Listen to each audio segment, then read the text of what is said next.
Hi, I'm Mitch Gallagher from Sweetwater. This time out, we're taking a look at the newest audio interface from SSL. Let's get started.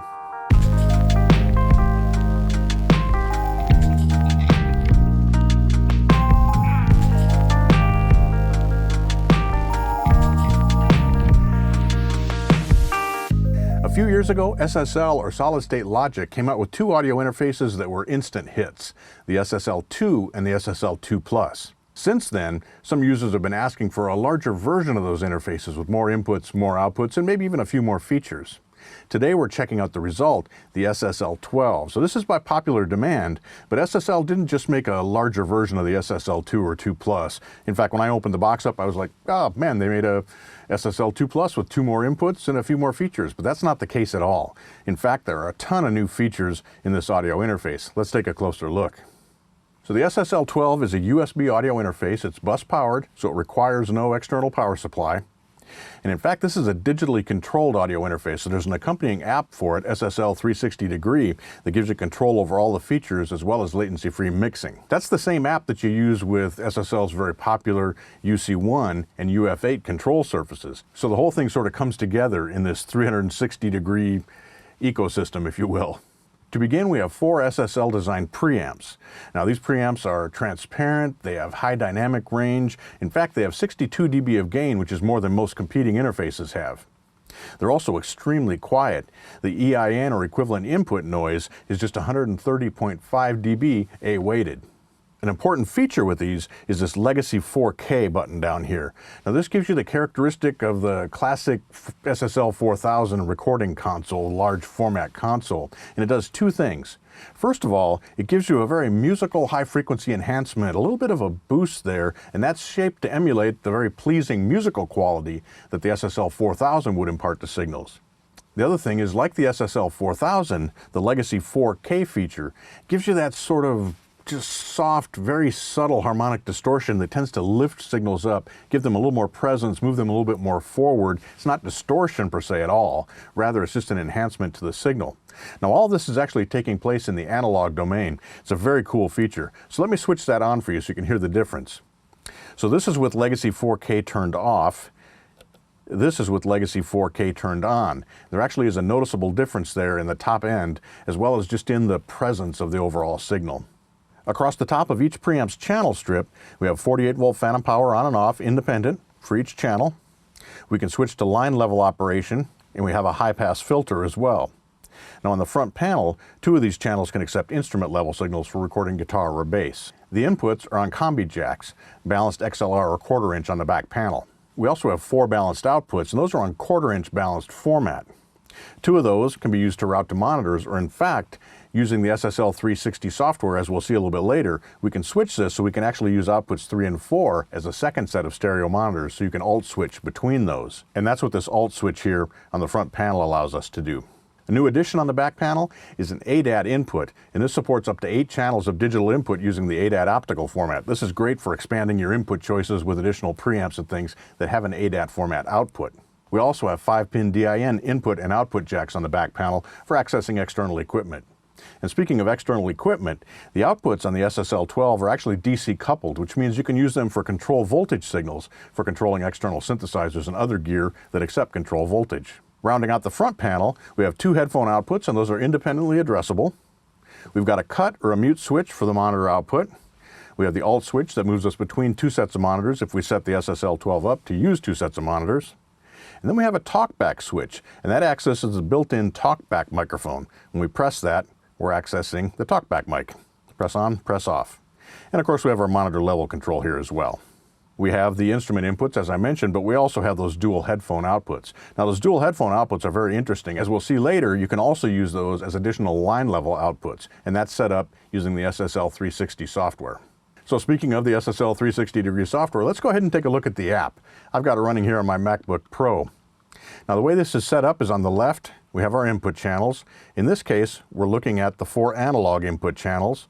You can see we've got metering here, our 3 switches that are on the front panel, 48-volt line, high-pass filter. And we can set up completely separate mixes for headphone A, headphone B, as well as line outputs 3 and 4. So we can create 4 simultaneous stereo mixes using the SSL360 app. Each channel strip also has a pan control for the main mix, volume control for the main mix, mute for each channel, and a solo button for each channel. Now we can either run our headphone outputs in mono or stereo, and we can mute them, as I've got this one muted here. If we turn this on so that we're now in stereo, we can access the pan control. Here's our volume control for feeding into our headphones. You see when I turn that up, our headphone output here came up. The headphones can draw their signal either from these sends inside the app, or we can actually have them follow the main monitor output. Now in this case, I've got the main monitor output muted, so we're not seeing anything there. Now I've unmuted that channel, and you can see we're feeding both the main monitors as well as the headphones. We can configure those headphone sends to be either pre or post fader. If they're pre-fader, when we move the fader, the headphone mix will not change. This is great for a headphone mix. If we set them up post fader, then as we change the fader, what's happening in the headphone mix will also change. And this is good if we're using those outputs to feed effects devices. So we have our two headphone master mixes here, headphone A, headphone B, each with their own AFL or after fader listen, which is basically a solo feature. We've also got mute for each of the master headphone outputs, and we can set them to mono or stereo. Now line 3 and 4 can do the exact same thing. This uses those two line level outputs on the back panel. So we can set up a completely separate mix and send it to either, say, another headphone amplifier, or to an external recorder, or to someplace else that we might want to route a stereo signal. Now, as I mentioned, we can configure output 3 and 4 for alternate monitors. And you do that by setting up alternate monitor enable, and then when we hit that alt switch, either on the box or in the software, the monitor output will switch to go out of output 3 and 4, or 1 and 2, depending on which one we have active. Speaking of the monitors, we can dim the monitors, which means we reduce their level. If you want to talk over a mix, for example, we can mute or cut the monitor output. We can set the monitor output for mono to check the phase. We can invert the phase of the left output, or invert the polarity actually of the left output. And again, this helps us to assess the phase coherence of our stereo mix. We can set the dim level down here, and we can also trim the level of our alternate speakers so that they match our main speakers if we're using that alternate monitor feature. So if we turn alt speaker back off, we see that this comes back on because we're now using these as line outputs.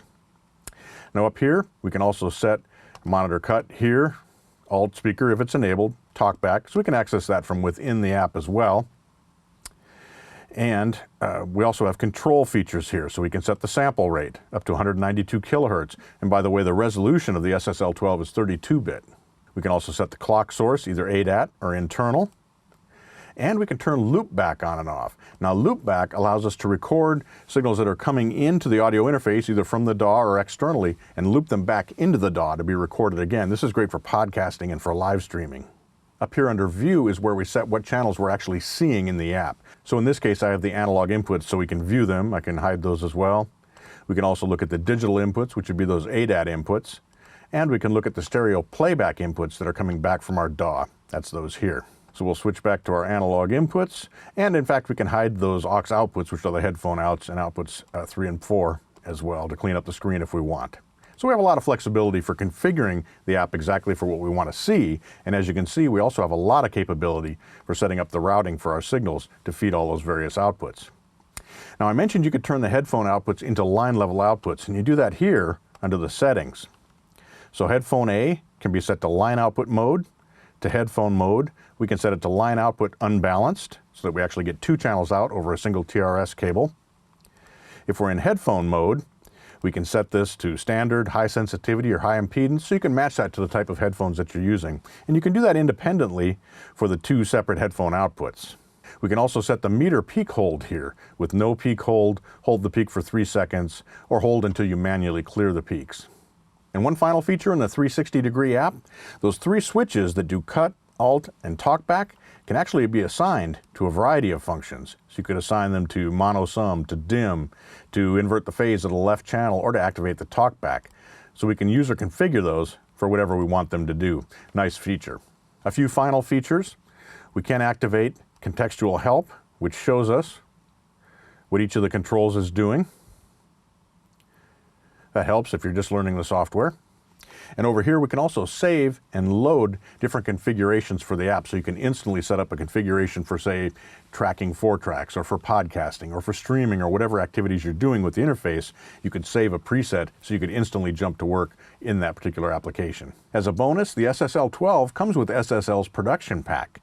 Now this is a collection of content and apps that will help you get started making music right out of the box. You get Ableton Live Lite, you get instruments, you get plugins, you get samples, you get loops, everything you need to start making music right out of the box. And one extra feature in the production pack is that you get 2 of SSL's most used plugins, Vocal Strip 2 and Drum Strip. I hope you've enjoyed this look at the SSL12 audio interface from Solid State Logic.